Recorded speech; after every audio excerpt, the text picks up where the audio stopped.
Why would Tehran reportedly spare JD Vance while openly targeting President Trump and Prime Minister Netanyahu? Does this signal a calculated effort to differentiate diplomatic channels from political foes and shape pressure where it matters most? Could a private warning delivered by Iranian officials to Vance expose hidden diplomatic signaling and covert intentions that change how we understand Tehran's strategic playbook?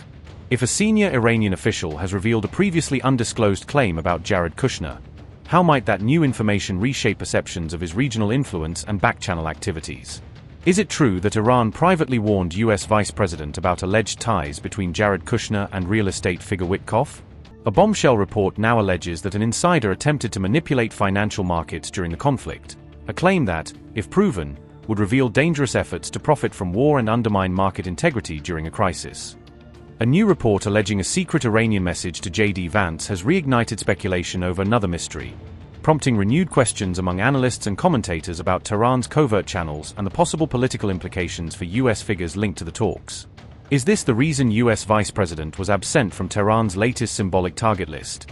Or is there a separate strategic calculus behind the omission that analysts and officials are still racing to understand?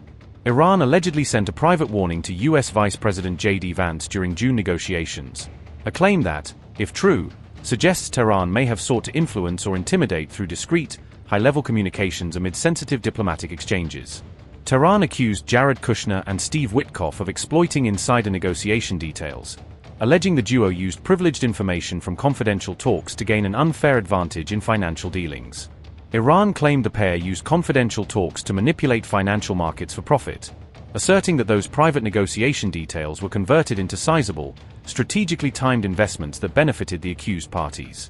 Tehran alleged Kushner and Witkoff earned nearly $9 billion through market manipulation, a dramatic figure that, if substantiated, would represent one of the largest allegations of profiteering tied to diplomatic insider information in recent memory.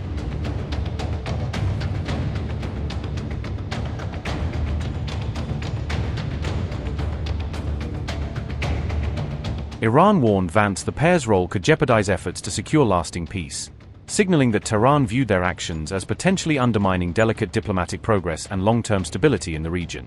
Tehran claimed Kushner repeatedly shared sensitive information with Benjamin Netanyahu, alleging a pattern of disclosure that would link private negotiation details to high-level Israeli decision-makers. Iran said it submitted written evidence through mediators supporting its allegations, indicating Tehran attempted to formalize its claims and provide documentation to back the accusations via third-party intermediaries. Tehran reportedly sought $4.5 billion from the alleged profits through intermediaries, a demand that frames the dispute not only as political but also as an attempt to reclaim substantial financial gains it says resulted from the misconduct. Iran said the exchanged messages would eventually become part of the historical record, suggesting the regime expects these communications to be preserved and scrutinized by future researchers and officials. However, a U.S. official rejected the report, saying no such Iranian message was ever received, a categorical denial that directly challenges Tehran's narrative and raises questions about the accuracy of the account. The allegations surfaced despite a June framework aimed at easing U.S. Iran tensions, complicating a diplomatic moment that was supposed to reduce hostilities and increase channels of communication. The claims were reported by Dropsite News, citing an anonymous Iranian official, which highlights both the source of the story and the limits imposed by on-the-record verification when relying on unnamed insiders. Neither the allegations nor the claimed financial gains have been independently verified, leaving the story in a contested space where corroboration is still needed before definitive conclusions can be drawn.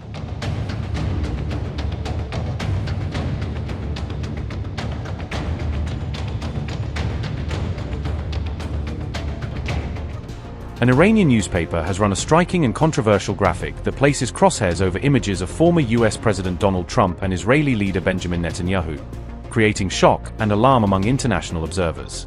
The illustration was emblazoned with the ominous headline "Revenge is inevitable," paired with photographs of several world leaders to underscore the publication's threatening message. The graphic follows recent comments by Mujtaba Khamenei asserting that avenging his father's killing represents the will of the nation, remarks that have intensified concern about potential repercussions. Alongside Trump and Netanyahu, the image included senior figures from the United States, top Israeli officials, and a number of prominent European politicians, signaling a broad and alarming focus. The montage specifically named or depicted individuals such as Israel's Israel Katz, commentator Pete Hegseth, U.S. Senator Marco Rubio, and actor Bradley Cooper, drawing attention for its eclectic mix of political and public figures. Other notable faces in the graphic included Israeli politicians Eyal Zami and Gideon Saar, along with European leaders Emmanuel Macron, Keir Starmer, Friedrich Merz, and Giorgia Meloni, broadening the list of targets. Notably absent from the image was U.S. Senator JD Vance, a surprising omission given recent reports that he has been involved in leading U.S. Iran diplomatic contacts. The newspaper released the graphic together with a statement attributed to Mujtaba Khamenei dated July 9th, linking the visual threat directly to his public remarks. In that statement, Mujtaba vowed to avenge what he called the blood of all the martyrs, language that invokes deep emotional and political resonance in Iran and the region. He went further by declaring that revenge is not merely a personal vow but a national demand that must certainly take place, a phrase that has heightened international alarm and raised questions about possible actions. We pledge to you that we will avenge your pure blood, Ayatollah Sayyid Ali Khamenei, and the blood of all the martyrs of these two wars from the disgraceful criminal killers. This revenge is our people's demand, and it must inevitably be achieved. These criminals, of whom there is a complete list of names from first to last, will carry with them to their graves or wish to die a peaceful death in their beds. They must know that this matter does not depend on my presence or the presence of other officials. Whether we are here or not, this will be achieved, and soon, free people of the world will each carry out a part of this divine mission.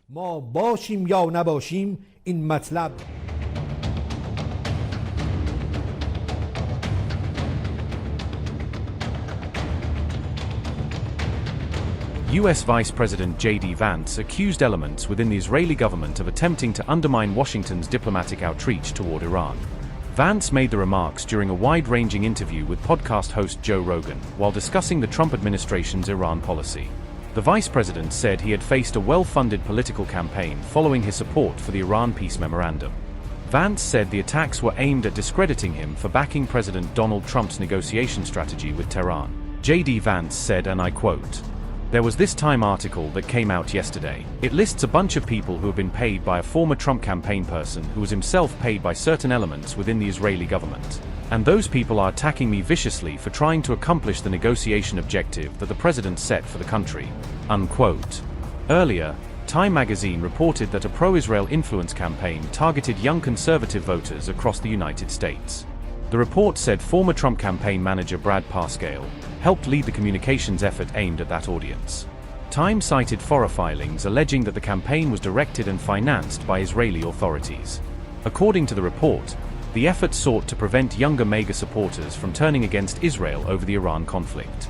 JD Vance said, and I quote, "It's social media posts, it's leaking to reporters, they're attacking me obsessively saying that we should not be negotiating with Iran. We should just keep the military campaign going indefinitely.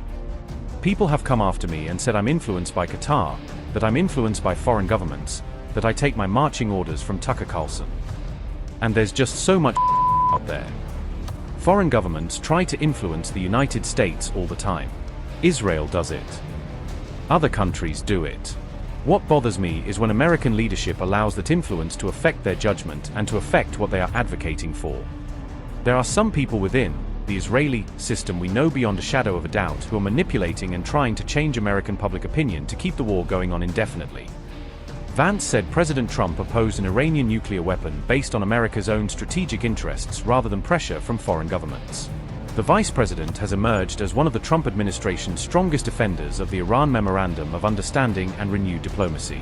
Vance has also previously urged members of Prime Minister Benjamin Netanyahu's government to support President Trump's diplomatic approach toward Iran.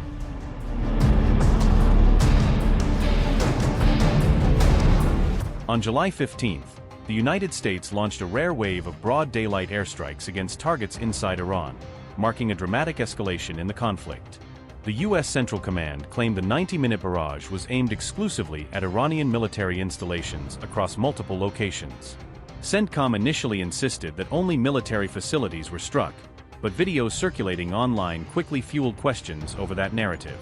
In Iran's Chabahar, a marine control tower was reportedly hit during the July 15 strikes, raising fresh concerns over the scope of the operation. Iran also alleged that a civilian wheat storage facility in Hawizeh was struck a day earlier, accusing Washington of targeting non-military infrastructure. However, the U.S. Central Command flatly rejected Iran's accusations, maintaining that every strike was directed solely at legitimate military objectives. CENTCOM said, and I quote, "Claim, Iranian state media claims that U.S. forces struck a civilian wheat storage facility in Havize on July 14th. This is false.